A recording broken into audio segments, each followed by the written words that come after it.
All right, so in heaven, it's all about frequency, and on earth, it's all about frequency, but that unfortunately was taken away from us.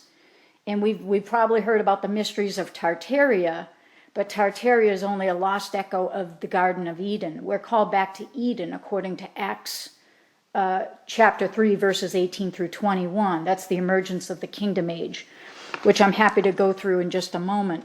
But in essence, the gates of heaven are built of light. They're made of light. They are physical, but the physics are obviously different.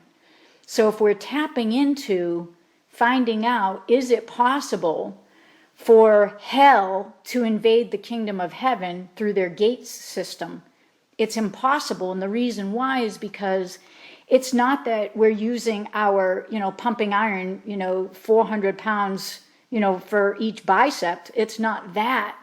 That's in the third dimension. We're talking about dimensional gates and portals, and in heaven, how they guard that area, that location after Satan was thrown out. Michael threw him out, St. Michael. How it's guarded is through the praises of Almighty Most High. So I'm thinking to myself, that's way too simple. Come on, you know what I'm saying? And it's kind of comical because I'm like, well, let me give it a try, right? So as I continued, day after day after day after day after day, in continuing not to just spout out, a ton of Psalms, which I did do in the beginning, because that's my third dimensional way of dealing with that. I'm saying intellectually, well, if I pound out more Psalms, maybe I'll have more result, right? It wasn't that, which is kind of funny. But I did still get results from pounding out the Psalms. But we're not here to do that. You don't have to learn the way I did, because I was learning, at very elementary levels in the beginning of all of this. So in heaven, the gates are protected by the resonance of praise. So it's not, wielding heavy weight lifting. It's more like if you try to take two sides of the magnet and smash them together when they're the same polarity, you can't smash them together.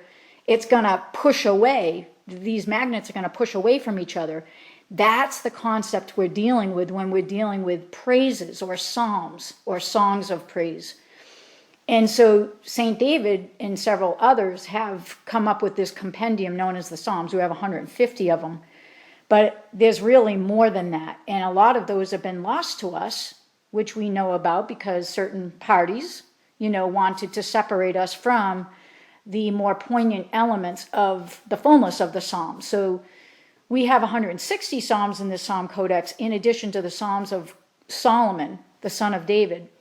But it goes even deeper than that. So David, in essence, was being given Psalms by the Holy Spirit. Now, the Holy Spirit's the author, but David's the one who was praying them. And he prayed his whole way into becoming a king, in essence.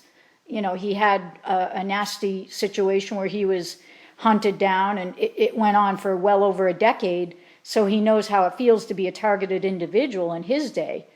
But in the end, he won, because at some certain point, there is a tipping point. When you pray enough of these Psalms, there is a tipping point. And the portals are opened, and you're resonating now at a frequency where you're not having to, shovel all the effort in. You're actually resonating now at that level.